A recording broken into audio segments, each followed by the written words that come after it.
Hello and welcome to Shaka Extra Time. It's another exciting week ahead of us. I'm here with Shaka Sally, aka the Kawale Kid.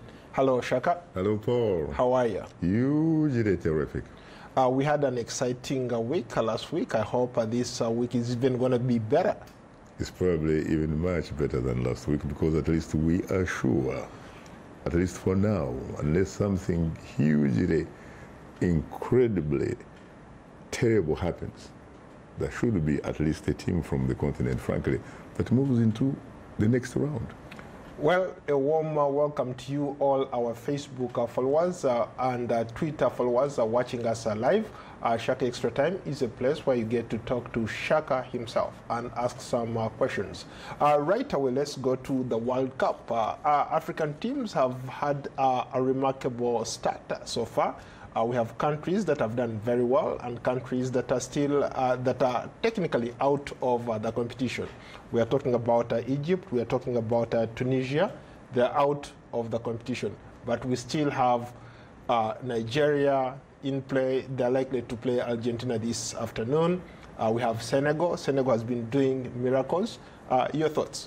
Well, Senegal could probably have really done a miracle if, in fact, it had sustained its lead on, was it Spain? Yes. But unfortunately, they ended up drawing 2-2, so it's anybody's guess. But I think they are looking very, very good. And of course, the Nigerians are going to be meeting with Argentina, with Messi and what have you, later today. And let's face it, the history doesn't particularly look good in terms of Nigeria vis-a-vis Argentina, because they have met 4 times, and 4 times they have come short. But this time, it could actually be a game that makes history, because let's face it, a lot of people may not know, but the fact is that Nigeria, in fact, has at one time beaten Argentina in a game that mattered.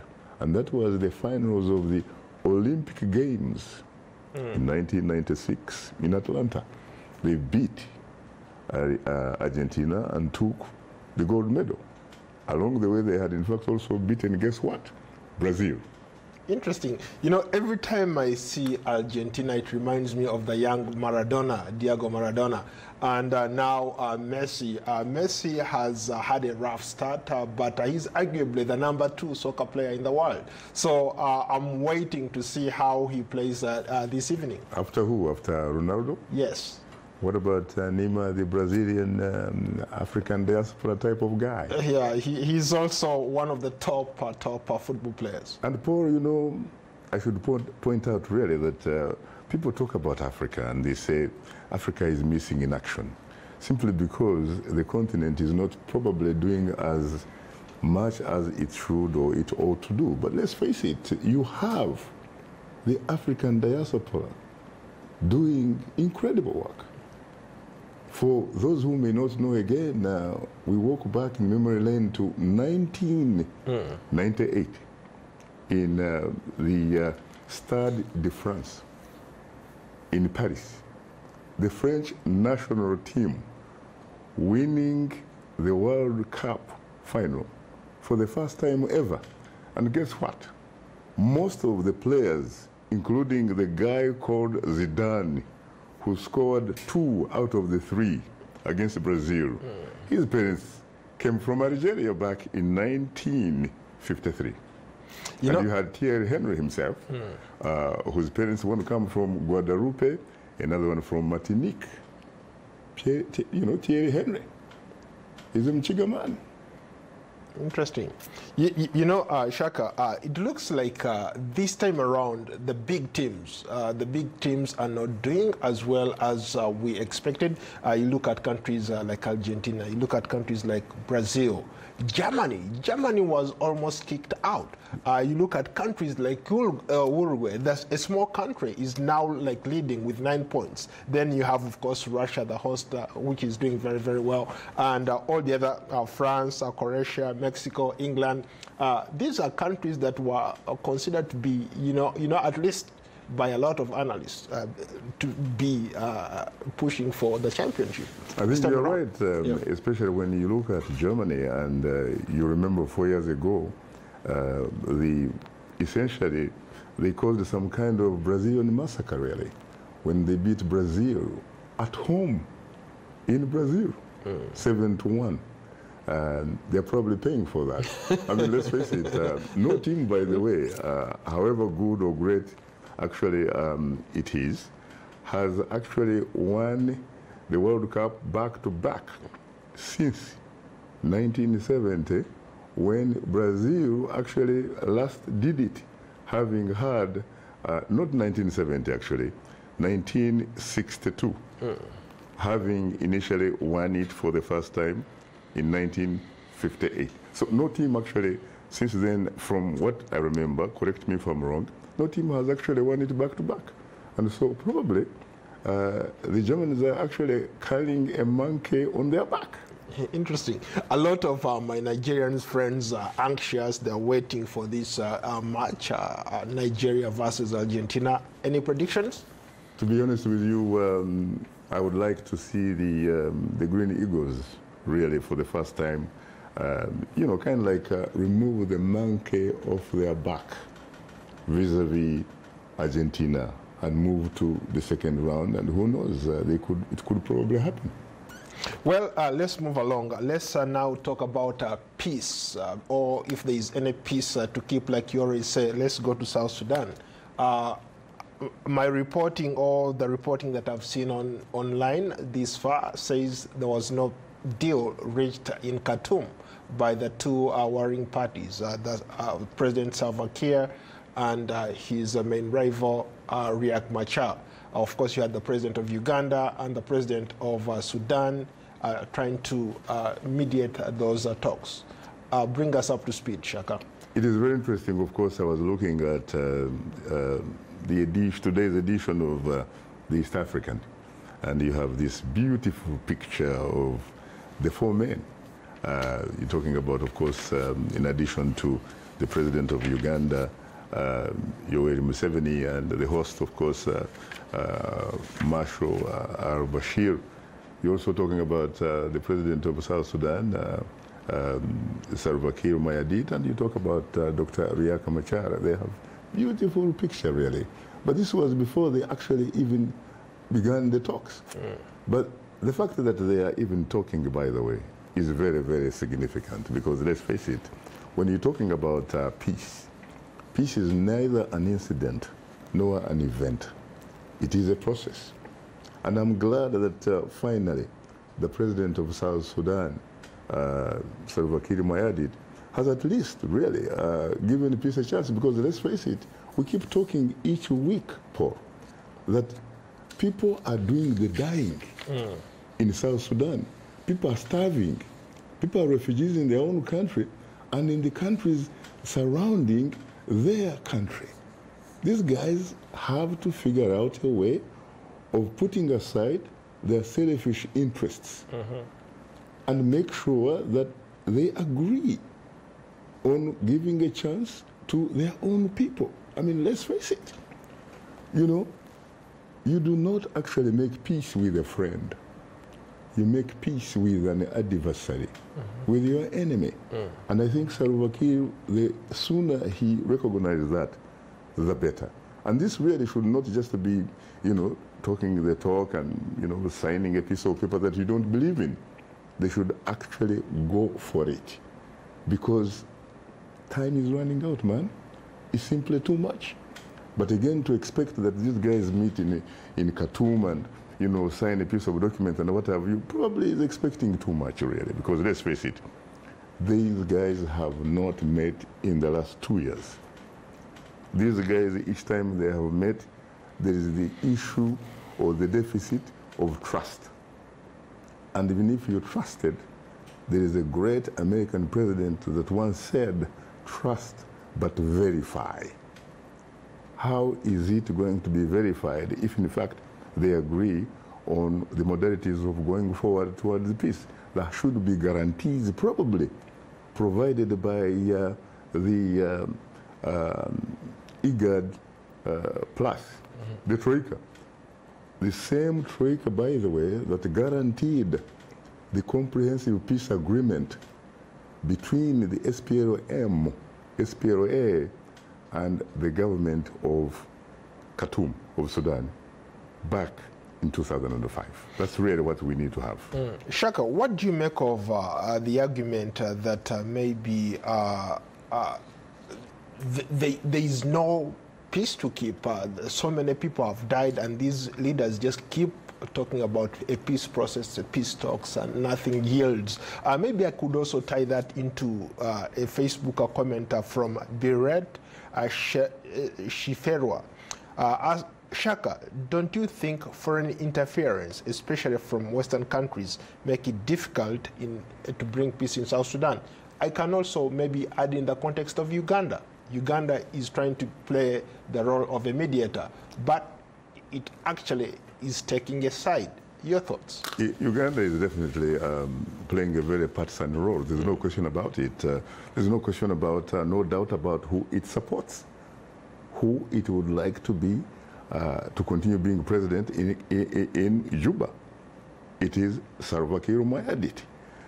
Perhaps because someone used to tell me, when it comes to power, people look at somebody who is quote-unquote malleable.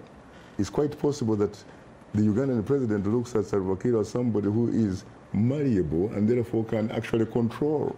Whereas if he looks at Dr. Riek Machar, who happens to have a PhD and other couple of degrees in engineering and what have you and stuff like that, who is remarkably sophisticated, who knows what happens in the international, the international community, how plays are, how dynamics are done and what have you, then he probably, develops some cold feet.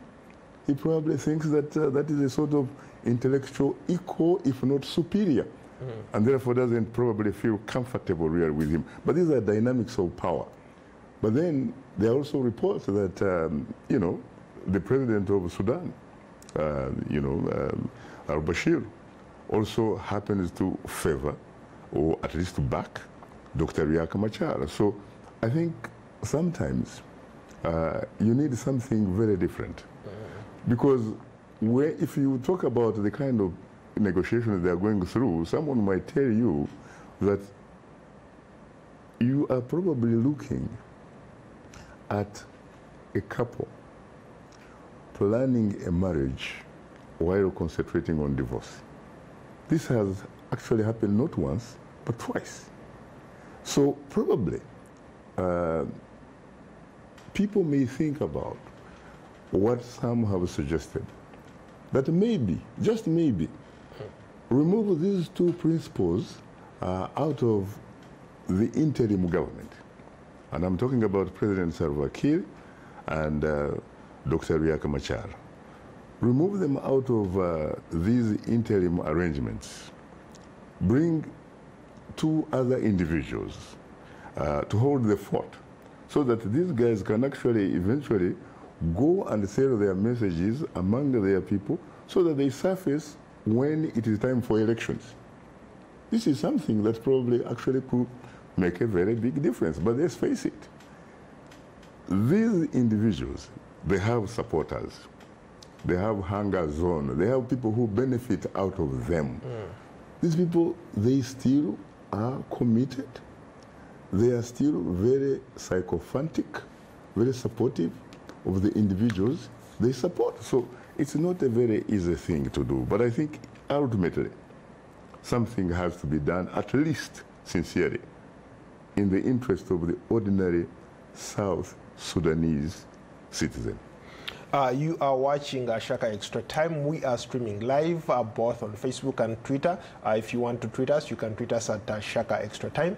And Shaka, before that, let's go back again to the peace talks in Ethiopia and Eritrea.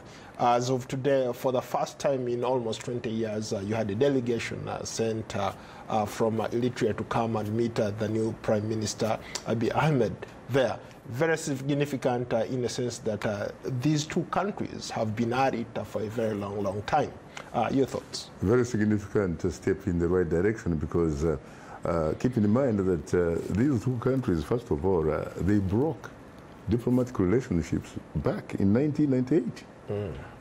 They fought for some years, my friend, and eventually both countries probably lost in the neighborhoods of between 80 and 100,000 people.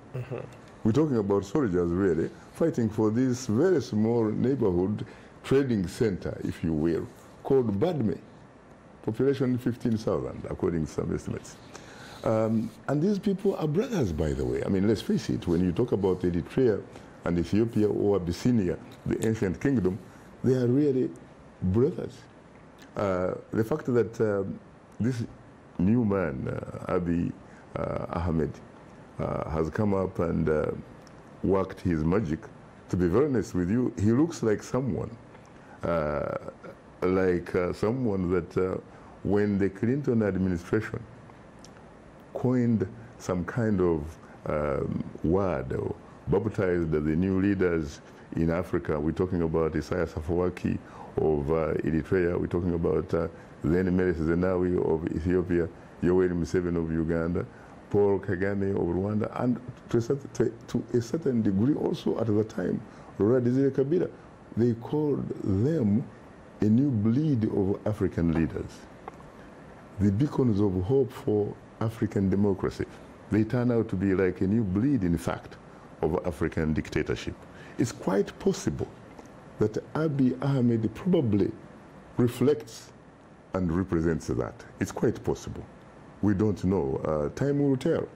But he increasingly looks like the guy, sincerely, that can do it. So far, he hasn't disappointed a lot of people, except those who supported the status quo, and especially those from Tigray, who form about 6% of the population of Ethiopia, which is more than 105 million human beings. Shaka, I hope at some point you don't take that word back, saying that is a reflection of quote unquote what Africa is looking for. I will take you up on that at some point, but mind you, I said possibly. So I think there is some kind of room for maneuver, some kind of you could say there is some sort of plausibility for being wrong. I mean, he's only been in power for less than 4 months, so I think he's rushing. But he has done incredible things to the extent that, in fact, people who are threatened tried to take him out. On Saturday, June 23rd, they tried to take him out. And he was safe, and among the people who are suspected to actually have tried to do it is a senior deputy commissioner of the police of Addis Ababa, the capital. Interesting. There was also an assassination attempt in Zimbabwe. Yes, that is correct. And they almost wiped out the entire leadership of the country. That is very true, and it is very interesting to note that whereas in Addis Ababa, at least they have already arrested, they have some suspects who are arrested, and in fact, yesterday, there are some people who appeared in court. In Zimbabwe, it doesn't look like they have actually been able to identify any suspects so far. But then again, when you think about where it actually happened, you're talking about Bulawayo, which is the capital of the ancient kingdom of that area called King Rubengula. You're talking about the Matebele land, where the government of President Robert Mugabe, back in 1983, reportedly may have in fact been responsible for killing, some have said even genocide, of more than 20,000 human beings. And it is also suggested that at that time, the incumbent president of Zimbabwe, who some call the crocodile, at that time happened to be the president of security, which involved intelligence and what have you, and that kind of stuff. So it's not really probably the type of very hospitable or environmentally friendly territory probably for the new leaders in Zimbabwe. Shaka, let's talk about something important here. We have a Facebook comment from, it says, last week you talked about term limits for African leaders, and one of your followers, A.Y. Yorakam, says, we need to impose term limits for you on your show too, Shaka. I think I would like to host it now. Your term ends in December. Please, what do you think Shaka should do? Well, I think you have a very good point, especially given that you do have some personal interests here. You obviously would like to have an opportunity to be on the platform and host Straight Talk Africa, and why not? All you have to do is look for, since you know what you want right now, what you do right now, I would say, look for the appropriate tools. Look for the appropriate tools so that you can navigate your way to making sure that someday you host Straight Talk Africa. But unfortunately, as of now, even though you may perceive Shaka as a public official, Shaka is not a public official. Shaka did not run for office. And Shaka does not have that type of constitution that imposes those types of limits. I can assure you that if Shaka was one of those people that was voted into Straight Talk Africa, and they said he would host it for 10 years or 15 or 20, Shaka would basically honor, you know, those constitutions, those types of laws and what have you. But what I can say, my friend, that is for public officials who go out there, say their message, and promise heaven on earth. They promise heaven on earth because some say when people campaign, they campaign poetry. So they pretty much say anything that goes, that they think that can be bought in order for them to get where they get. But when they get the opportunity to get into the business of governing, they do that one in prose. There is a quick follow-up here. How about the possibility of having a female anchor maybe take over when you decide to relinquish your term limits? First of all, to be honest with you, when I got the opportunity to host Straight Talk Africa, I basically requested for it. I requested for it, and I went through the kind of you know, things that you have to go through in order for the managers to have a vote of confidence in your ability to be able to do it. I think it will be a very good thing, obviously, to have a female hosting Straight Talk Africa. And for those females that are out there who only think that they have what it takes to do it, why not? I should also tell them that what they need is simply look for the appropriate tools that they need in order to navigate their way to the platform of Straight Talk Africa. What are you talking about tomorrow on Straight Talk Africa?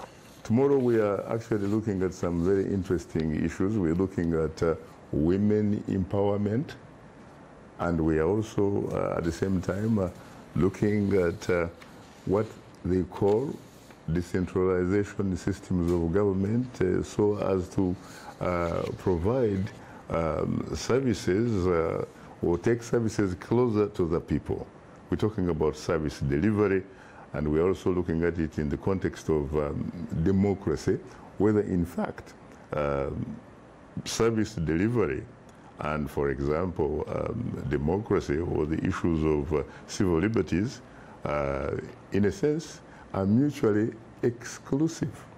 In fact, they are not, you know, they are basically mutually reinforcing. They're not mutually exclusive. So when somebody provides unfettered access to you in terms of healthcare, in terms of education, in terms of those types of things that sustain life, do not think that that person is doing you a favor. Those are your rights. Let's go back to South Sudan. Hello, a comment from Luke Oyet. Hello, Voice of America. Removing President Salva Kiir and Dr. Riek Machar is not a solution to our political disasters. Our country needs to call for truth and real reconciliation. Your thoughts?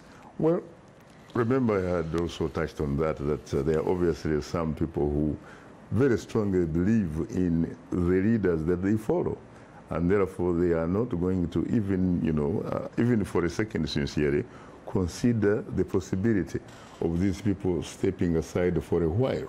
Yes, you can bring about the issue of, essentially like what happened maybe in South Africa, truth, justice and reconciliation and what have you. But in order for you to do that, first of all, really, you have to stop the guns. You have to stop these two people to continue engaging in the business of killing people, killing their own people. Because if you kill people, who are you going to govern? So I think that the key here really is to stop the guns, is to agree that yes, Salva Kiir and Riek Machar, these two individuals may not love each other, and they are not in fact required to love each other.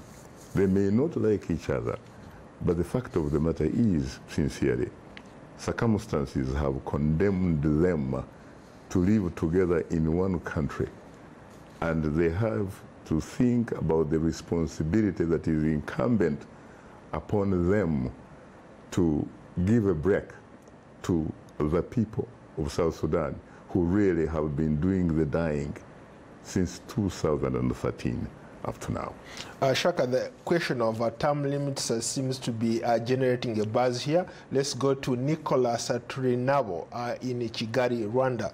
What will happen to African leaders who keep changing their constitutions? I'm particularly talking about my country.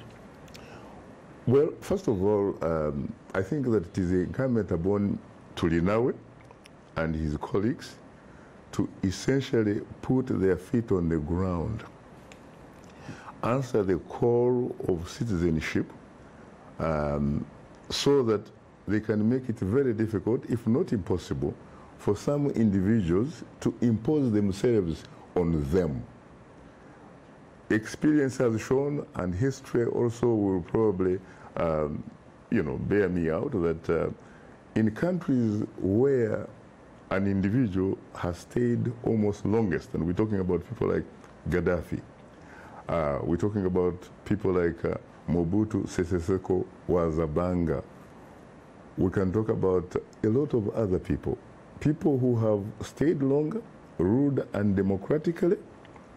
The legacy they have left behind is the sort of things we are talking about in South Sudan. People dying, doing the dying, rather than people figuring out a way of developing themselves, developing their countries. Because look at a country like the Democratic Republic of Congo. The Democratic Republic of Congo was under the dictatorship, despotism of Mobutu Seko Wazabanga for 32 years. Kabila says he has brought them democracy. Well, I don't know how that democracy looks like, but the fact of the matter is Congolese should not be in the business of being poor. They should not be in the business of sleeping on an empty stomach. This is arguably one of the richest countries in the world, not just Africa.